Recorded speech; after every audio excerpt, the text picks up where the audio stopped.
bien, pues muy buenas tardes. Les damos la bienvenida tanto al maestro Juan Carlos Méndez Ferrer, que es profesor en la Facultad de Economía y quien además de ser economista, además de tener la licenciatura en Economía, tiene una maestría en Economía Industrial por parte de la Universidad de Nuevo León. Él es uno de nuestros expertos. Cada vez que necesitamos alguna opinión, de alguna manera específica sobre temas económicos. Y por otro lado tenemos al periodista David Rangel Tapia, quien nos va a apoyar a dirigir y moderar esta entrevista. Les agradezco muchísimo.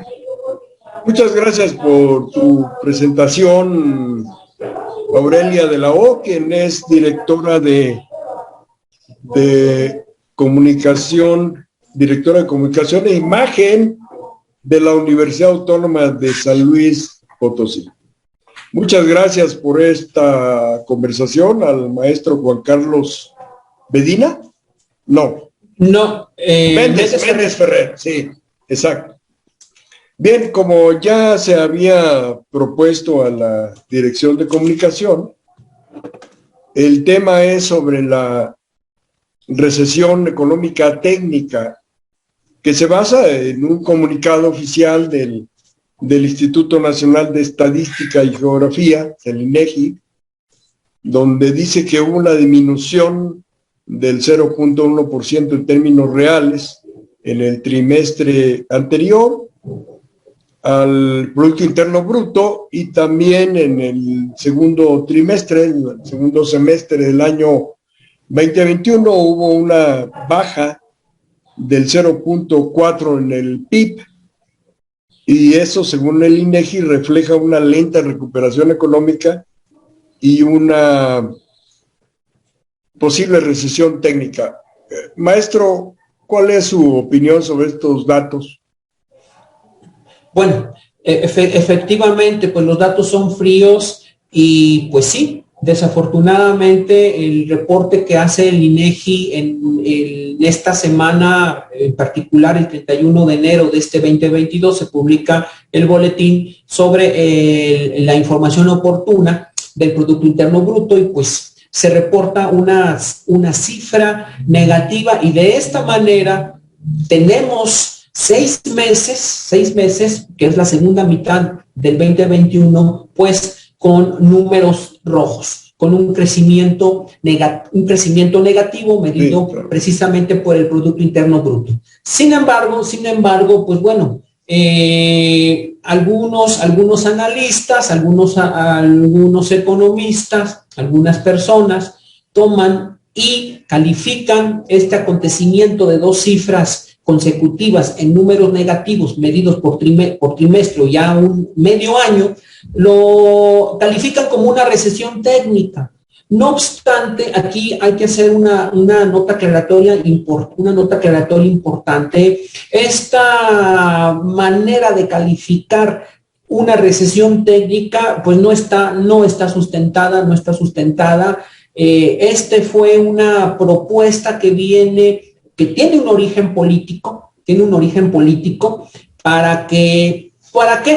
Bueno, tuvo varios fines, pero uno de ellos, sencillo, para que la gente, pues, tenga una idea de cómo está la situación económica, cómo marcha la evolución económica, y dijeron, bueno, vamos a tomar 6 meses para que si hay números rojos, pues decirle a la gente que, pues, la economía va mal, o tomar ese periodo para decir, pues, que la economía va bien, y de hecho esta es una anécdota que nace en el gobierno de los Estados Unidos. Hay un asesor que se le ocurre, le da esta idea al presidente en turno, y de ahí pues se quedó, llegó para quedarse, se quedó, y bueno, hoy en día sigue prevaleciendo. Aquí hago más que nada esta aclaración que es muy importante. En los Estados Unidos, por supuesto, para declarar el inicio de una recesión económica y para declarar el fin de una recesión económica, se tiene una institución especializada, un árbitro que dice, a ver,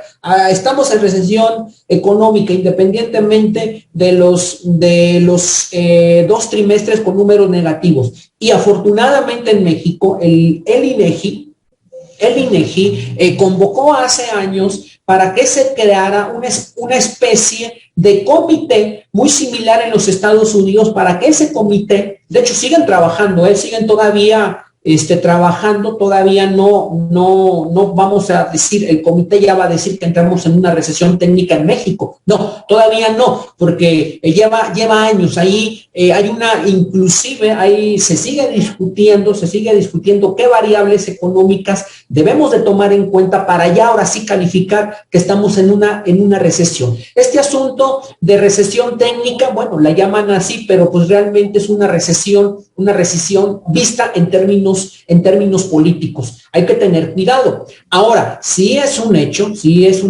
independientemente que la califiquemos como recesión técnica o no, sí es un hecho que este último año lo estamos cerrando, no lo estamos cerrando de manera adecuada. Tenemos debilidad económica, los números, si los consultamos, los indicadores cíclicos, indicadores del sector manufacturero, y también hay algunos indicadores positivos, por eso viene la controversia. Unos indicadores están muy bien y otros indicadores no pintan bien.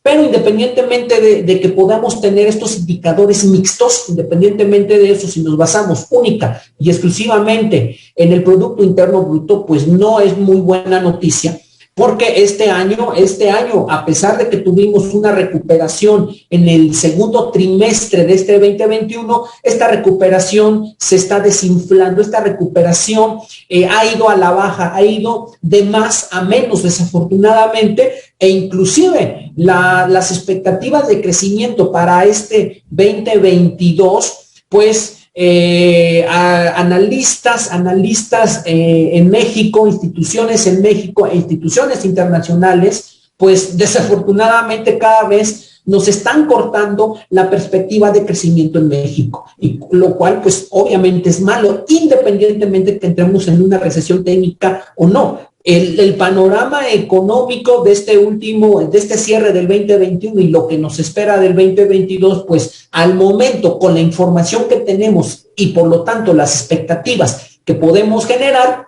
entonces no nos indica que estamos bien. Y ahora, precisamente lo platicábamos, pues ya traemos una mala racha, desafortunadamente el 2019 pues no nos fue muy bien en crecimiento, y el 2020 pues bueno, fue terrible por el asunto pandémico, ¿no? Un hecho que nadie esperaba, una etapa que todavía, ojalá pronto salgamos de esto, veamos la luz al final del túnel, ya digamos, ojalá que el día de mañana, no sé cuándo, nos digan, a ver, ya pueden salir a la calle, aunque bueno, hay personas que lo hacen sin cubrebocas, pero por ejemplo, en instituciones, aquí como es la institución de nosotros, los estudiantes tienen que venir con cubrebocas, cualquier persona tiene que venir con cubrebocas, y ojalá ya algún día nosotros escuchemos, ya pueden salir a la calle sin utilizar cubrebocas, que sería una noticia pues bastante excelente, y que en este asunto de la pandemia, lo hemos dicho varias veces, el cómo se mueve nuestra actividad económica pues está muy relacionada a cómo va evolucionando todo este asunto de la pandemia del coronavirus.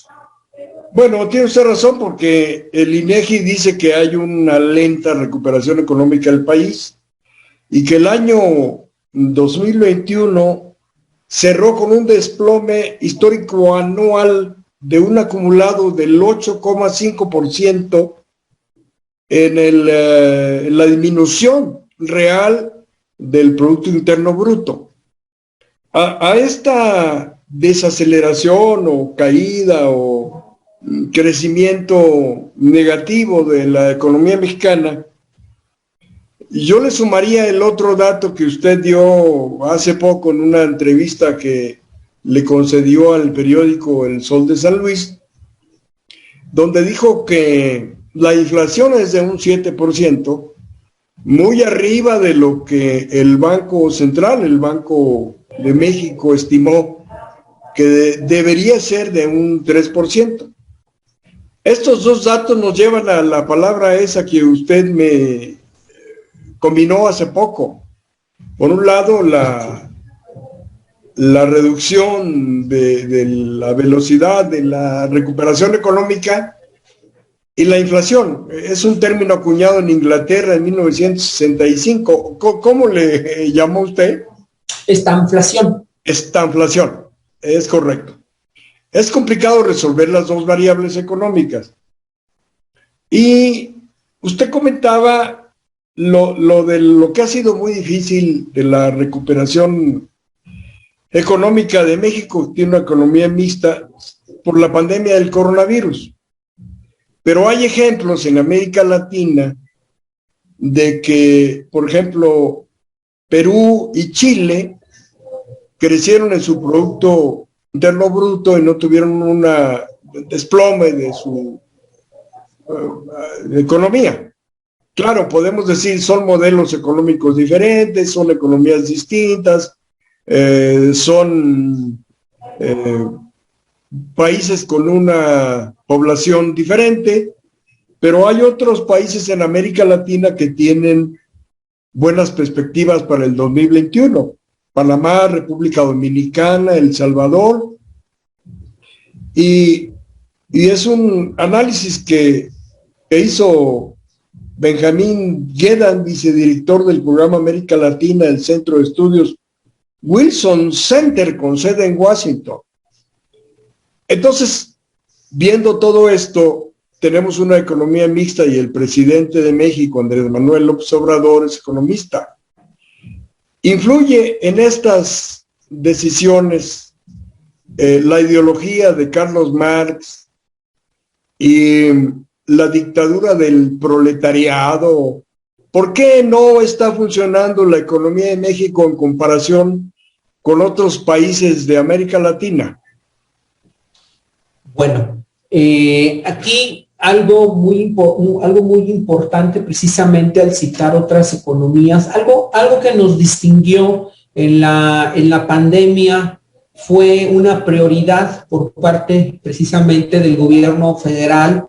El gobierno federal lo comunicó y lo dijo: vamos a buscar que en este asunto de la pandemia no vaya a haber un problema de finanzas públicas, pues como ocurrió en la década de los 90, en la década de los 80, 70, esa famosa deuda interna de México, deuda externa de México. Bueno, en fin, dijeron, no nos vamos a endeudar, no vamos a endeudar, como sí lo hicieron otras economías en el mundo, y dentro de ellas algunos países que se encuentran en América Latina. Ese fue el planteamiento que hizo el gobierno federal. Vamos a cuidar nuestras finanzas, hay que tener finanzas públicas sanas. Ahora, ¿a qué tiene que ver todo esto? Bueno, desafortunadamente nos tocó el asunto de la pandemia, entramos a la cuarentena, separaron las actividades, algo que no íbamos a imaginar, inédito este episodio, ¿no?, que vivimos en el 2020, y entonces ahí las voces eran, las recomendaciones era implementar una política fiscal expansiva, agresiva, y como lo dice su nombre, necesitábamos impulsar la economía porque ya sabíamos que se iba a caer. Y bueno, de hecho ahí está el dato histórico, ¿no?, del 2020, una caída del Producto Interno Bruto medido a nivel anual del -8%, más allá del -8%. Pues, terrible, pues cómo nos fue, ¿no? Cómo nos fue en este 2020. Y una de las maneras en que se pudo haber evitado o se puede evitar una caída tan drástica es implementando políticas fiscales expansivas, es decir, que implica gastar, vamos a dar transferencias, vamos a quitar impuestos, vamos a estimular precisamente la economía a través de esos tres mecanismos: bajar impuestos, aumentar el gasto público, aumentar las transferencias. Y también complementarla con la política monetaria, que de hecho el Banco de México hizo su trabajo. El Banco de México bajó la tasa de interés líder en el país y por lo tanto eso trae un efecto en la actividad económica, en el sistema financiero mexicano. Entonces el Banco de México lo hizo su papel, e inclusive también el Banco de México se convirtió en un prestamista. un prestamista, obviamente a través del sistema financiero mexicano, y el gobierno dijo, bueno, vamos nosotros a gastar, cierto monto, pero vamos a cuidar nuestras finanzas públicas. No nos vamos a endeudar, no vamos a gastar más allá de que el día de mañana tengamos problemas para pagar esos gastos. Entonces, esa fue la tónica, cosa que en otros países no ocurrió así. Por eso es una gran diferencia entre nuestra economía mexicana y otras economías del mundo. Estados Unidos echó a andar una política fiscal y monetaria muy agresiva, y que afortunadamente eso permea en nosotros. ¿Por qué? Porque si crece la economía de los Estados Unidos, entonces la población que vive o que reside en los Estados Unidos va a comprar más al extranjero, y por lo tanto nos va a comprar a nosotros más productos mexicanos. Es decir, vamos a tener más exportaciones, y las exportaciones es un componente del Producto Interno Bruto. Y gracias también a esas políticas del extranjero logramos recuperarnos algo a finales del 2020 y bueno, principios del 2021 o mediados del 2021, gracias a la política económica expansiva que se implementó en los Estados Unidos, más lo que hizo el Banco de México aquí. El gobierno dijo, yo voy a contribuir, voy a dar transferencias, voy a dar ayudas, pero obviamente se le pedía que más, pero el gobierno siempre se mantuvo en esa postura, siempre la defendió.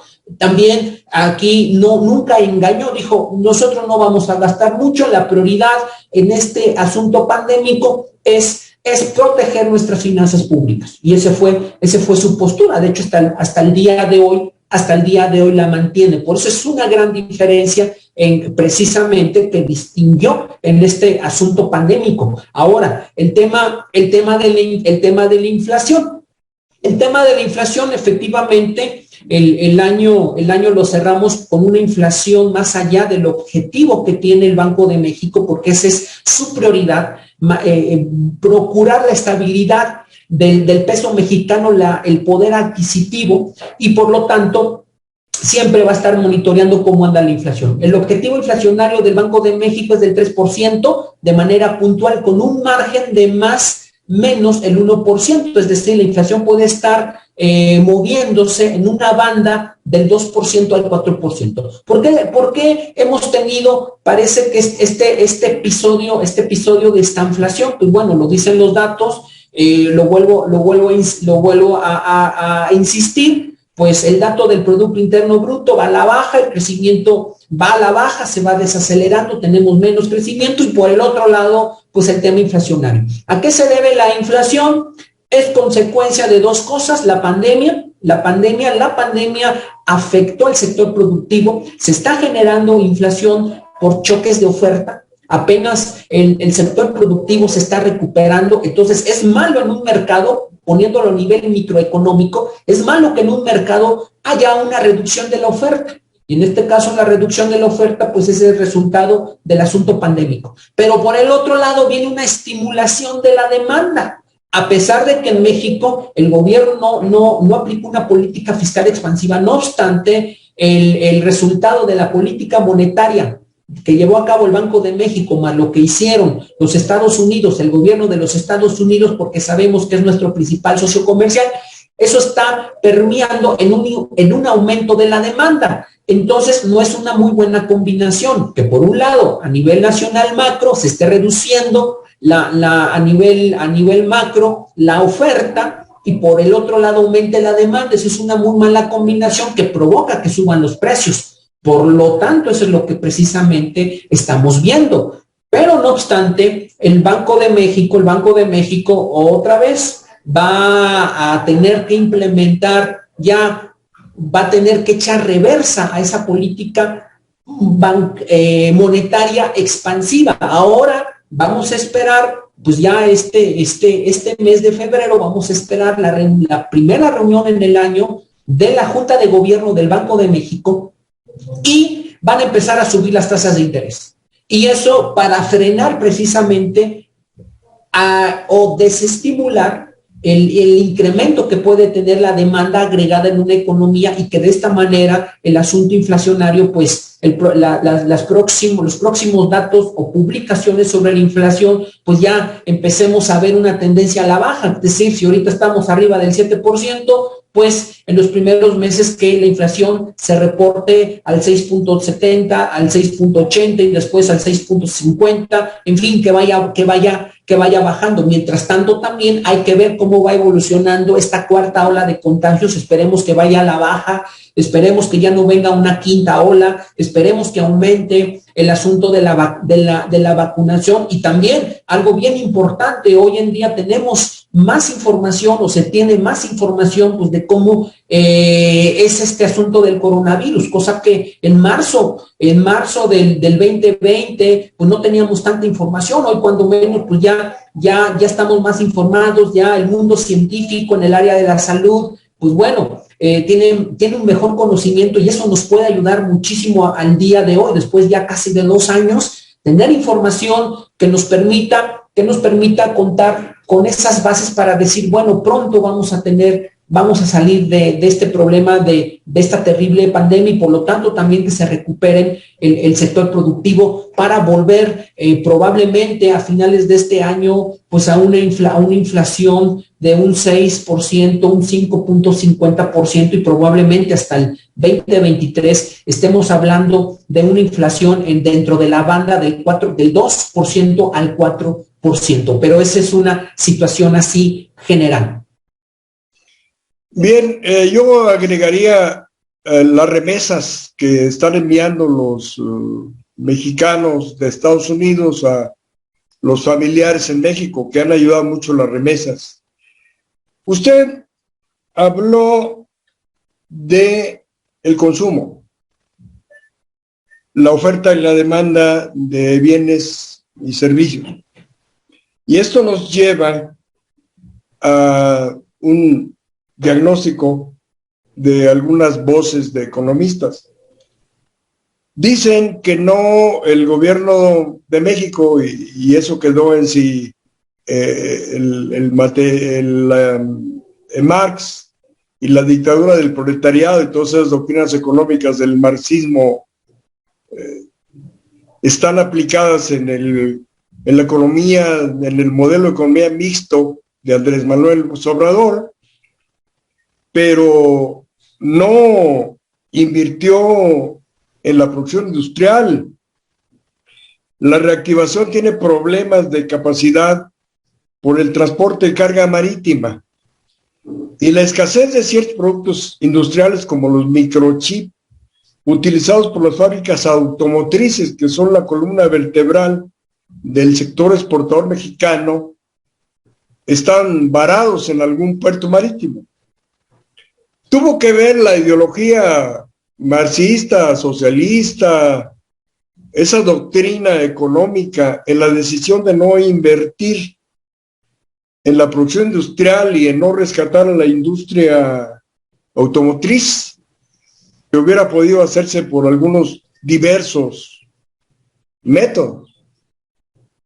Tiene que ver la ideología y la política marxista del presidente en estas decisiones que algunos han considerado como fallas en la inversión pública hacia el sector industrial. Bueno, aquí independientemente de la ideología de quien pueda ocupar el cargo de la titularidad del Ejecutivo, independientemente de eso, está demostrado, no estamos aquí inventando, descubriendo algo nuevo. Cualquier economía, cualquier país que quiera crecer, que quiera una mejoría, la clave es la inversión. Eso sin duda alguna, la inversión productiva, la inversión real, la inversión en el capital humano, mejores niveles educativos, mayor productividad, combatir el comercio informal, mejores condiciones laborales, mayores puestos de trabajo, y bueno, y eso nos lleva al sistema educativo universal, desde la universidad, posgrados hasta, en fin, preescolar. Esa es la clave, ¿no? La inversión. Se dice fácil, pero pues no, si fuera tan fácil, pues bueno, cualquier economía ya tuviera un nivel de crecimiento económico pues altísimo, ¿no? Soñado, tener imaginémonos, ¿no? En términos per cápita, medido por el Producto Interno Bruto, en términos per cápita, en dólares, en promedio, una persona residente en los Estados Unidos anda alrededor de los 46,000 dólares anuales, mientras que en México, pues nosotros andamos en los 8,000, 9,000 dólares. Obviamente es una gran brecha. Entonces uno se preguntaría, ¿cómo lograr esa cifra de 40,000 dólares al año de PIB per cápita? Pues la clave es la inversión. Por eso, una nota aclaratoria importante, independientemente de la ideología del titular, esa es la clave. Ahora, ¿qué está pasando en nuestro país? También hay que aclarar, desde que estuvo en campaña el actual titular del Ejecutivo, pues nunca nos engañó. Ahí están sus libros, ahí están todos sus discursos, y él, sus obras grandes, ¿no? Y que también iba a impulsar que primero los pobres, y en este caso, pues esa es su estrategia, el de primero los pobres a través de transferencias, independientemente de la ideología que él pudiera tener, ¿no? La está implementando, no es una sorpresa. Ya lo sabíamos que así se iba a trabajar, volver a recuperar estas compañías que es Pemex, Petróleos Mexicanos. Bueno, estamos en la discusión de la reforma energética, si se vuelve a echar atrás, donde la Comisión Federal de Electricidad vuelva a tener esa presencia en el mercado eléctrico, en el mercado de electricidad. Y bueno, sus grandes obras, lo sabíamos desde antes, ¿no? Desde que fuera el titular del Ejecutivo, el Aeropuerto Internacional de la Ciudad de México, ahora el Aeropuerto Felipe Ángeles, la gran obra ya en el sur, el Tren Maya, Transpacífico. Bueno, o sea, siempre lo advirtió, siempre lo dijo, y el electorado siempre estuvo informado, y bueno, pues el electorado decidió que así fuera. Pues ahí está el resultado, y se respeta, ¿no? Esa es su estrategia, esa es su forma de trabajar, pues adelante, pero tiene que complementarse, tiene que apoyarse, que lo vuelvo a insistir, la inversión. No es suficiente, ayuda bastante estas obras monumentales que está llevando a cabo el día de hoy el Ejecutivo, pues es fomentar la inversión, que es lo que estamos diciendo, pero tiene que apoyarse otras áreas, definitivamente otras áreas. Y además, pues bueno, transferencias, sabemos que están los programas de apoyo a los jóvenes que no trabajan, que no estudian, el apoyo monetario a las personas de 70 y más. Pues bueno, ¿quién va a rechazar, ¿no?, esa ayuda monetaria que puede ser de tanto en un periodo? Pues no, nadie lo va a rechazar, pero no es suficiente, eso no es suficiente, tiene que apoyarse a la inversión. Sí, adelante. Si me permite, hablando sobre el tema de las transferencias, para el año 2022, el Congreso de la Unión aprobó un presupuesto social para transferencias, 3.4 billones de pesos, para atender las necesidades de las personas indígenas, afroamericanas, mujeres, discapacitados, vulnerables y la tercera edad, y en total hay 10.3 millones de beneficiados con estas transferencias y este presupuesto. ¿De dónde saca el presidente tanto dinero? Porque ha habido diseños de billetes nuevos, Cada vez que tienes un diseño de un billete nuevo de 20, de 50, de 1000, de 500, pones a trabajar la maquinita de impresión de papel moneda, como lo hizo alguna vez Alemania para pagar su deuda externa, o como lo hace el Tesoro en Estados Unidos, que necesita $1 billón y lo fabrica, como se ve en esa serie de Netflix, La Casa de Papel. Se está fabricando en México billetes, papel moneda. ¿En qué cantidad? ¿Se necesita un permiso o no? Sí, bueno, aquí algo también importante, sí. Hoy es muy valorado en México que el Banco de México sea autónomo. Pues esta herencia que deja el expresidente Carlos Salinas de Gortari de otorgar la autonomía en la década de los 90, mediados de los 90, 93, 94, sale la iniciativa, se discute y se implementa. Pues bueno, ese fue un gran cambio en la vida económica del país. Y sí, efectivamente, antes de esa autonomía venía la orden del titular del Ejecutivo de imprimir, de echar a andar la maquinita a la gente del Banco de México, porque pues bueno, se necesitaban recursos para implementar algún gasto público, pero no, ya al día de hoy, es algo valioso que precisamente sea autónomo el Banco de México, y al día de hoy el Banco de México no tiene la obligación de generar recursos monetarios al gobierno. No, eso afortunadamente desde que tenemos autonomía ya ha quedado atrás. Sería terrible que, y todavía más, que se pueda decir, el Banco de México es autónomo y las acciones dicen otra cosa, lo cual sería terrible. Esperemos que eso no ocurra. Ahora, ¿qué ha estado haciendo el gobierno? Y también lo mismo, prácticamente muchas de las cosas que están implementando el titular del Ejecutivo lo dijo. A ver, primero los pobres, primero vamos a apoyar a toda aquella población y pues vamos a hablar de impuestos. Hay que cobrar los impuestos como deben de ser, todos allá, muchas personas han sido beneficiadas, se les ha perdonado los impuestos, es hora de que lo justo.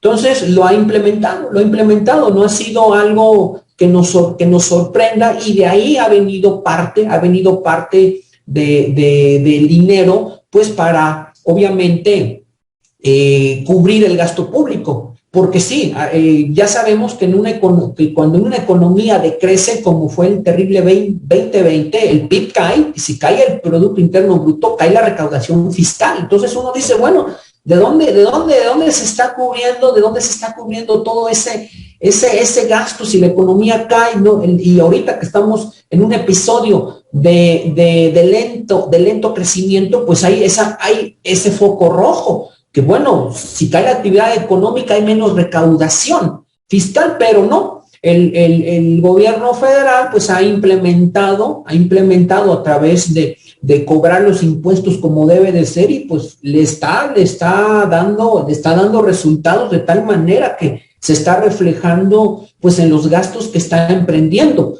y esa es precisamente parte de la respuesta. Pero sí importante volver a aclarar que tenemos autonomía del Banco de México, y el Banco de México puede escuchar las necesidades monetarias que puede tener el gobierno federal, y ya el Banco de México puede hacer algún préstamo, ¿no? Inclusive venía la controversia de que el Fondo Monetario Internacional le concede a México un préstamo, y bueno, la idea era utilizar ese dinero para pagar deuda externa, y no, el Banco de México dijo, no, espérense tantito, esa es una idea, la escuchamos, pero nosotros, ese dinero no es para esos fines, lo cual es algo muy importante que nos indica que hay una división, el gobierno federal haciendo su trabajo, llevando sus actividades, y el Banco de México así mismo.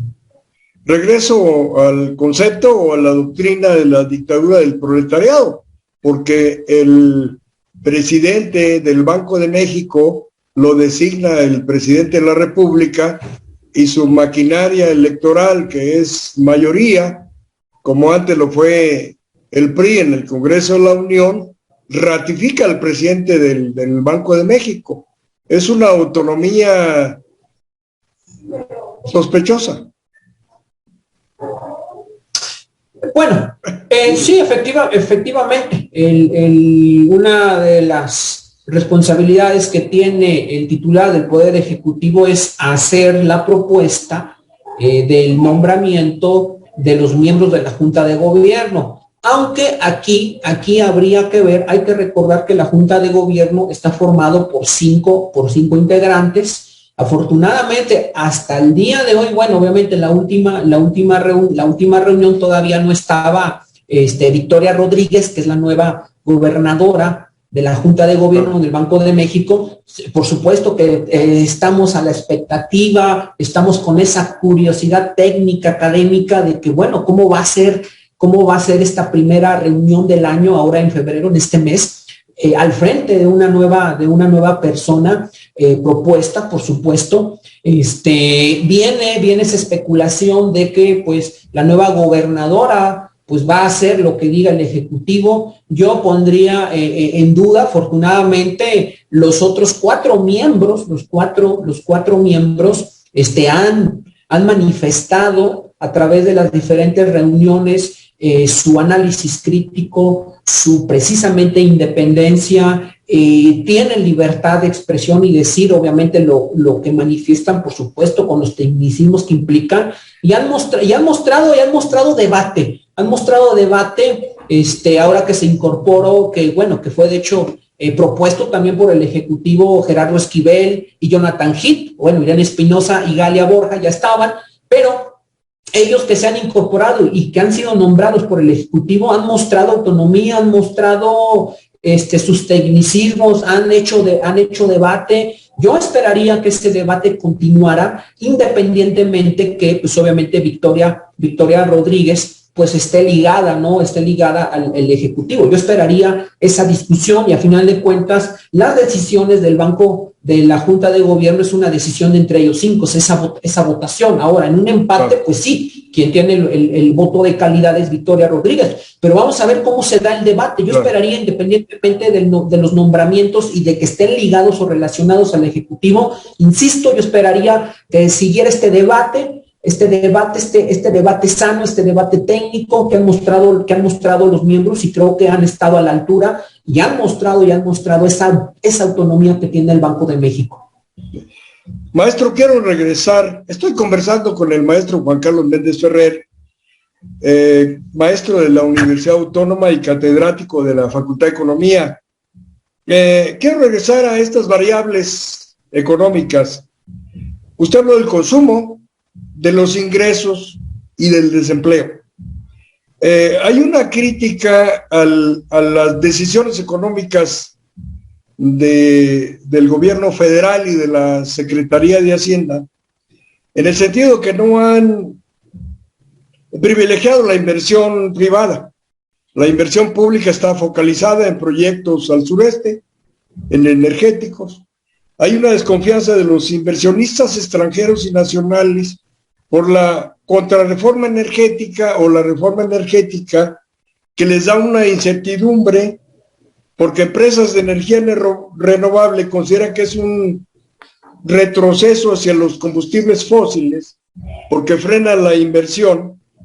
México tiene un potencial de crecimiento, pero hay inversionistas que están asustados y por lo menos proponen que el gobierno federal les dirija hacia áreas de inversión donde les dé seguridad y garantía. ¿Por qué? ¿Cuál es el índice de desempleo? La capacidad de los trabajadores, de la clase media, de los pobres, porque los que tienen dinero pues invierten en un banco y tienen tasas de interés que a lo mejor van a mejorar. Pero ¿qué hacemos con los desempleados, los que no tienen capacidad de comprar, donde decrece el consumo interno? Sí, no, sí, y es muy importante, creo que aquí no hay que pelearnos, creo que aquí hay que colaborar, como lo comentaba, esas son sus grandes obras, la inversión gigantesca que está bien, se necesita inversión, pero no es suficiente, eso no va a permitir que, ya independientemente de los periodos de sexenio que tienen quien ocupa el Ejecutivo, o sea, va a terminar la presente administración y nosotros como pueblo mexicano tenemos que seguir luchando, tenemos que seguir ayudando desde nuestra trinchera a colaborar el crecimiento económico. Por eso México no se acaba en el 2024, México tiene muchísimo más y hay que ver con ese horizonte, porque bueno, quien puede llegar a la titularidad de la presidencia de la República, ahora que termine la actual administración, pues bueno, puede traer otras ideas, puede traer otros planes, puede traer su ideología, su forma de ser en cuanto a cómo quiere que se crezca. Pero independientemente de eso, la clave, independientemente de los ciclos políticos, es apostarle a la inversión, a la educación y luego más, por ejemplo, que implica tiempo. Ahorita, por ejemplo, un caso nada más para darnos una cuenta de la dimensión de este asunto. Ahorita pues hay niños en primero de primaria, segundo de primaria, tercero de primaria. Entonces, ¿cuánto tiempo tenemos que esperar a que terminen su educación primaria, a que terminen su educación secundaria, a que terminen su bachillerato, a que lleguen a una profesional, y si se animan a un posgrado, pues ¿cuántos años van a pasar? 20, 25 años. Entonces, por eso la inversión tiene que ser independientemente de sexenios, tenemos que tener esa visión de análisis, de preocupación, de que, pues bueno, los niños de hoy, el día de mañana, suena muy trillada esta frase, serán el futuro de México, pues sí, pero en unos 20, 25 años. Y ahora aquí tenemos, por ejemplo, un gran problema. De 100 niños que entran a la educación primaria, ¿cuántos realmente logran llegar a la universidad? ¿Cuántos realmente logran titularse? Tener una formación de presumir un título profesional, a lo mucho 1 o 2. Ahí tenemos un gran problema serio. Es un gran problema serio que hay que combatir, que hay que discutir. Ese es, por ejemplo, un ejemplo, una muestra del tema de la inversión, del capital, de la formación. A final de cuentas, tarde o temprano es la mano de obra que se va a incorporar y queremos que sean los mejores trabajadores, que tengan el conocimiento, que tengan la preparación. Y bueno, pensando en esa trayectoria, ahora veamos a los profesores, la infraestructura educativa, hay las suficientes escuelas, los profesores estamos capacitados, tenemos el conocimiento, constantemente tenemos que tener preparación, constantemente tenemos que estar capacitándonos constantemente y no nada más a universidad, por supuesto en todos los niveles. Entonces, ahí hay otro gran reto. Y eso está encadenado, por ejemplo, ver un niño que pues sus papás tengan empleo, que tengan los recursos suficientes pues para comprar. Bueno, el asunto de la pandemia, ¿no? Fue terrible. Muchos no tenían computadora. Muchos no tenían acceso al internet, muchos tenían que compartir la computadora con sus hermanos, con el papá que tenía que hacer trabajo desde la oficina. Ese tipo de dependientes hay que estar también trabajándolos al día de hoy. Bueno, hoy ya regresamos a clases presenciales, pero el 2020, pues hay estudios en el área educativa que tuvimos rezago. Niños que ya no decidieron regresar a la escuela, que mejor deserción, decidieron colaborar con sus papás a llevar dinero al hogar. Pues, todos estos asuntos pues son terribles, ¿no? Son terribles. Y eso nos lleva a discutir, a analizar, bueno, a ver, las oportunidades de empleo se están generando. Sabemos que en el país, desafortunadamente, nace una empresa, una microempresa, y pues nomás dura 3 meses, nada más dura, si bien dura 1 año y desaparece. Y bueno, todos estos tipos y el comercio informal, ¿no? Hay que estar discutiendo, aparte de lo que se hace a nivel federal, el Ejecutivo, pues todos estos temas hay que tenerlos presentes, hay que hacer toda la chamba, también no nada más el Ejecutivo, aquí también hablemos de los gobiernos estatales, ¿no? Cada quien tiene que hacer su chamba y a su vez los gobiernos municipales, o sea, no hay que dejarle toda la tarea al Ejecutivo, o sea, México somos todos, el problema somos todos, la solución somos todos, también sí, a veces viene esa discusión de que pues el Ejecutivo tiene que hacer todo, bueno, pues sí es importante, pero y entonces todos los demás desaparezcamos entonces los gobiernos estatales, desaparezcamos los gobiernos municipales y que sea México todo un único territorio, pues no, eso es algo absurdo, o sea, aquí hay que trabajar todos, el sistema educativo, los empresarios, por supuesto, el gobierno, tenemos que colaborar y creo que es muy claro hacia dónde vamos, la inversión. Hay que apostarle a la inversión con todas estas aristas, con todos estos ejemplos que he dado y bueno, por supuesto, también no todo es la educación, necesitamos entretenernos, necesitamos pues cultura, necesitamos cines, necesitamos el ocio, en fin, o sea, todo eso va acompañado, necesitamos seguridad, en fin, para tener gente que esté educándose productiva, porque no nada más es trabajo, por eso no es tan fácil, uno diría, bueno, apostémosle la inversión, bueno, pues sí, pero, por ejemplo, pensemos en regiones que no están conectadas, que no tienen la infraestructura, las carreteras, los medios de comunicación, no tienen acceso a internet, por eso no se dice fácil, pero ya al momento de estar emprendiendo todo este tipo de cuestiones, pues tienen que ir de la mano. Ese es el asunto de que todos tenemos que colaborar, todos tenemos que hacer, contribuir con nuestro granito de arena de donde nos encontremos, donde estemos en la trinchera, pues para precisamente colaborar en este asunto de la inversión, en este asunto del crecimiento económico.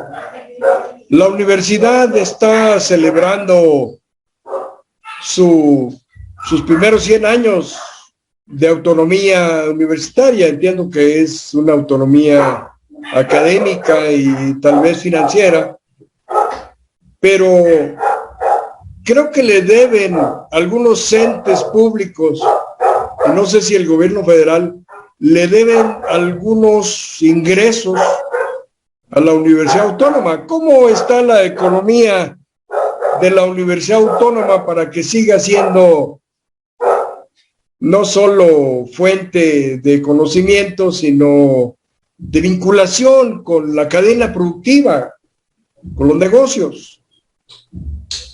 ¿Qué celebran este día? ¿Los 99 o ya los 100 años de autonomía universitaria? No, los 99 los acabamos de cumplir ahora el pasado 10 de enero y el próximo año estaremos cumpliendo el centenario de la autonomía obviamente de nuestra institución. Y bueno, también todo este asunto económico pues se ha reflejado sin duda alguna a nivel educativo y bueno, hemos para la situación en la cual se encuentra la Autónoma de San Luis Potosí, creo que estamos en una situación privilegiada. ¿Por qué? Porque, bueno, otras universidades que han tenido problemas, que ni siquiera tienen dinero para pagar la nómina. Sí, claro. Terrible, ¿no? Terrible. Afortunadamente, no hemos tenido ese gran problema. Que hacen falta recursos, por supuesto que hacen falta recursos, eso que ni qué. Ahora, en los últimos años, por estos problemas económicos, falta de crecimiento económico que hemos tenido 2019, 2020, el terrible asunto de la pandemia, pues bueno, se ha mantenido en términos nominales el presupuesto de la universidad. Aquí el ideal sería mantener el presupuesto de la universidad en términos reales. Entonces, nominalmente le han dado el mismo presupuesto, pero no debemos de ignorar que los precios están aumentando, tenemos inflación y por lo tanto, pues el dinero no va a alcanzar. Y bueno, esa es la realidad con la cual nosotros tenemos que trabajar, la realidad sobre la cual el día al día la institución tiene que hacer su chamba y creo que la estamos cumpliendo, la está cumpliendo la institución y también muy a pesar del coronavirus, a pesar de la pandemia, de un día para otro cambiar la forma de trabajar en la universidad, pues bueno, por supuesto que fue terrible, pero nos estuvimos acoplando, es decir, la universidad nunca paró, ¿no? Nunca paró, independientemente, y eso es muy bueno, ¿no? Esto es muy bueno, que la institución nunca paró, que la institución siempre siguió adelante, que la institución se cumplió con el ciclo escolar 2019-2020 y el 2020-2021, y bueno, seguimos, muy a pesar de las restricciones, creo que la universidad como un todo ha cumplido, y a pesar de que en términos presupuestales se le sigue dando lo mismo, creo que la universidad ha estado a la altura. Por supuesto, quisiéramos tener más, quisiéramos hacer más, obviamente teniendo más recursos, eso que indiqué, pues creo que cualquier institución eso buscaría, que año tras año tuviéramos excedentes, que las instituciones gubernamentales, las autoridades gubernamentales nos dieran más presupuesto, pues creo que haríamos muchísimo más, pero con lo que tenemos creo que estamos cumpliendo. Hay la evaluación de eliminar algunas carreras en la universidad. Se comentaba esa posibilidad de una reestructuración de los programas académicos. ¿Es posible eso en razón de la economía? Bueno, aquí es una pregunta muy interesante, muy importante, y pues sí, efectivamente, ahora que empezó el proceso de preinscripción, pues ya algunas licenciaturas ya no están abiertas, Vamos a esperar qué ocurre, cuando menos se tomó esa decisión para este periodo de prescripción. Vamos a ver cómo se trabaja, porque aquí es bien importante justificar la necesidad de hecho de cualquier licenciatura, ¿no? De cualquier licenciatura, independientemente de estas 6. Eso está muy relacionado a aspectos del mercado laboral. Sí. Hay que sustentarlo en esos términos, y que bueno, eso va ligado también a otras cuestiones de promoción de las carreras, la falta de recursos, la participación en ferias, en fin, no va ligado a esos aspectos. Esperaríamos que en este año, pues se hubiera recursos para la promoción de estas carreras, se llevara a cabo un estudio de mercado, pues para valorar, ¿no? Obviamente duele que se cierren estas carreras, pero bueno, habría que volver a retomar y ver si en un año que tengamos periodo de prescripciones, pues se puedan recuperar estas carreras, y ¿por qué no? Abrir inclusive más, ¿no? Que eso es lo que esperaríamos. Claro. ¿Conoce los planes y programas del gobierno del estado para, bueno, aquí lo encabeza Ricardo Gallardo, del Partido Verde, otro color, y conoce el programa y los planes de inversión del alcalde de San Luis, el presidente municipal, Enrique Galindo, que es de otro color, es del PRI y PAN, una coalición nueva y rara? Conoce los planes y programas de inversión, y eso garantiza la inversión privada y pública y el crecimiento económico de San Luis Potosí. Bueno, ahora, también algo importante poner sobre el contexto: se está en los procesos de elaboración de los planes de desarrollo, tanto estatales como municipales. Recientemente, ahora a principios de noviembre, fuimos invitados, y que eso es importante, que nos tomen en cuenta. Creo que, como lo dije hace rato, todos somos el problema, todos somos la solución, y bueno, hemos estado participando en los foros de expertos que ha organizado la SEDECO, para precisamente llevar ideas, para precisamente estar en la mesa de foros discutiendo y dando propuestas, viendo los pros y los contras. Y creo que, pues bueno, independientemente también de quién ocupe la titularidad de estos gobiernos, pues bueno, se tiene que hacer, y cuando menos en los foros que hemos participado o ha participado la Autónoma de San Luis Potosí, hemos dejado el mensaje de que hay que impulsar precisamente la inversión. También volvemos a lo mismo.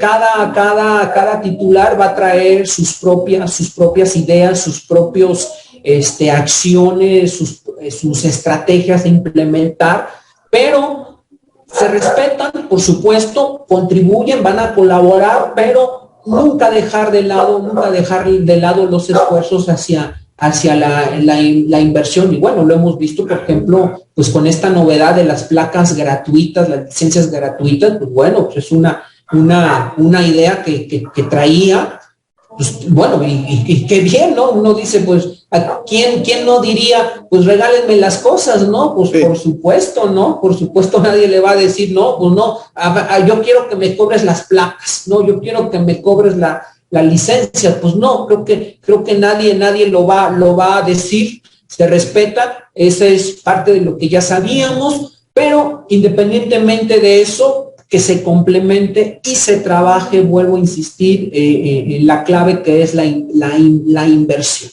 Eso que es importante ya, independientemente lo que venga para nosotros en estos 3-6 años, independientemente de eso, que obviamente, por supuesto, también queremos que se emprendan cosas buenas, cosas que beneficien a la población. Está bien que se den transferencias, que se den apoyos, que se dé lo que quieran.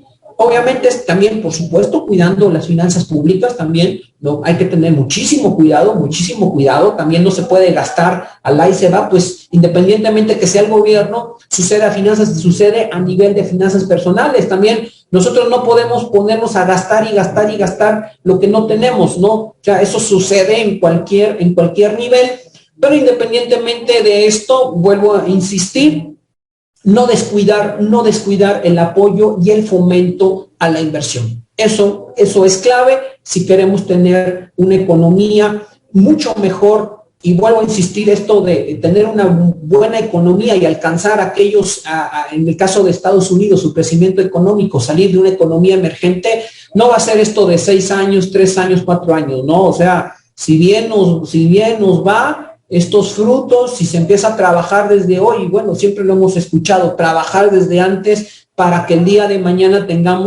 México sea otra economía distinta. Dejemos de ser una economía emergente para una economía desarrollada. Esto no es de 2, 3, 4 años, esto es de años, 20, 25, 30 años, y por eso siempre lo importante es empezar, es ir sentando esas bases, es ir reconociendo, se está trabajando en beneficio de esta variable llamada inversión. La Universidad Autónoma tiene un instituto de investigaciones desérticas.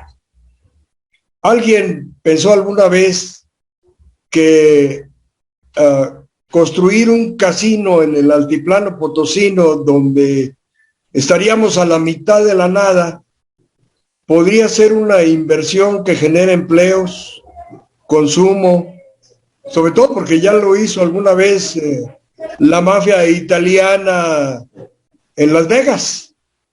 ¿Sería posible una inversión en un casino en zonas desérticas donde estamos a la mitad de la nada?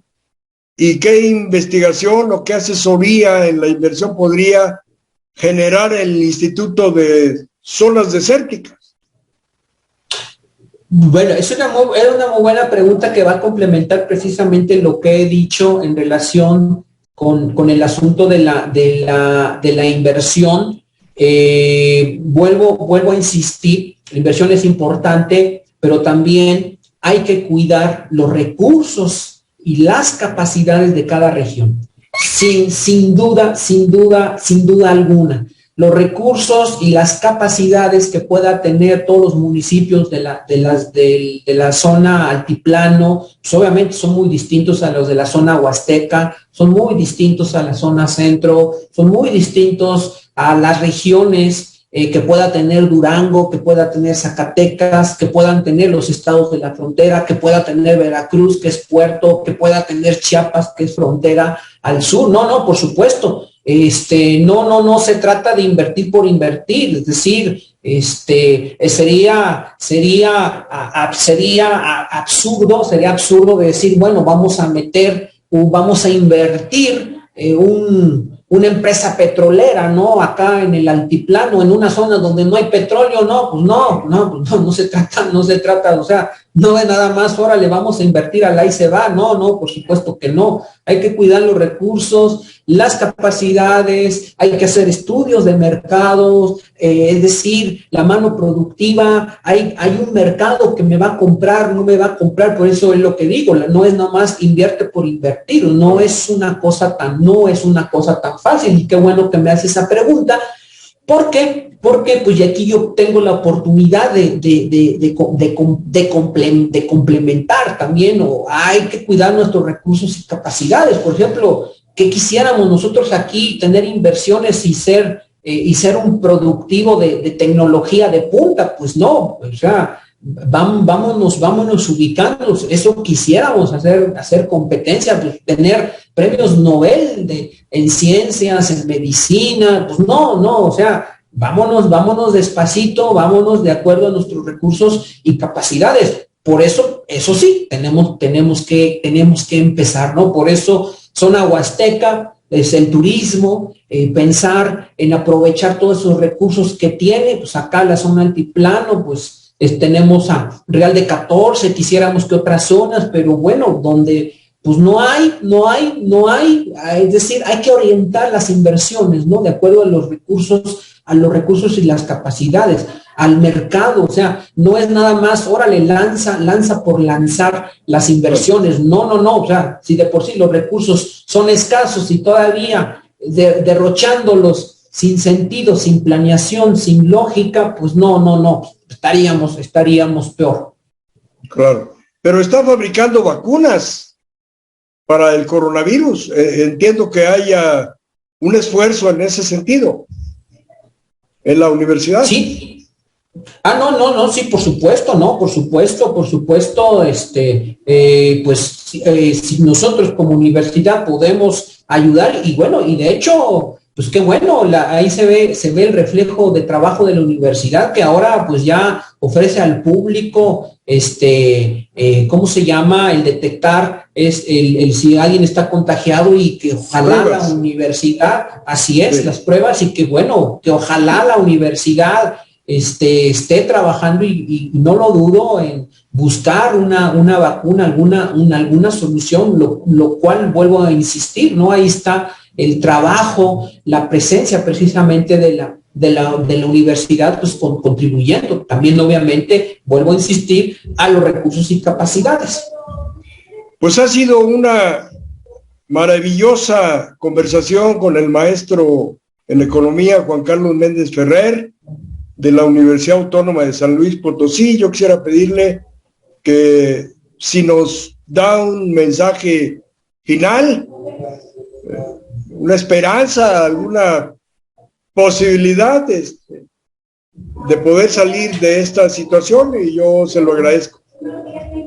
Sí, no, por supuesto, obviamente cuando hacemos el análisis económico, estamos mejor, por supuesto, si nos comparamos a cómo estaba la economía de México, la economía potosina hace 40 años, 50 años, hace 100 años, por supuesto. Un ejemplo, pues ahorita la forma en cómo nos estamos comunicando, ¿no? Sí, claro. El avance tecnológico, la universidad, ustedes tenemos la fortuna de tener el privilegio de estar aquí enfrente de una cámara. ¿Quién se iba a imaginar esto, no? Esta comunicación virtual, lo cual indica que, bueno, estamos mejor, ¿no? ¿Qué hubiera pasado? Obviamente el hubiera no existe, pero ¿qué hubiera pasado si esta terrible pandemia hubiera caído en los 70s, en los 80s? ¿Cómo hubiera sido? O la educación, se hubiera parado la educación, decir, bueno, tenemos que interrumpir, cancelar el ciclo escolar, y no.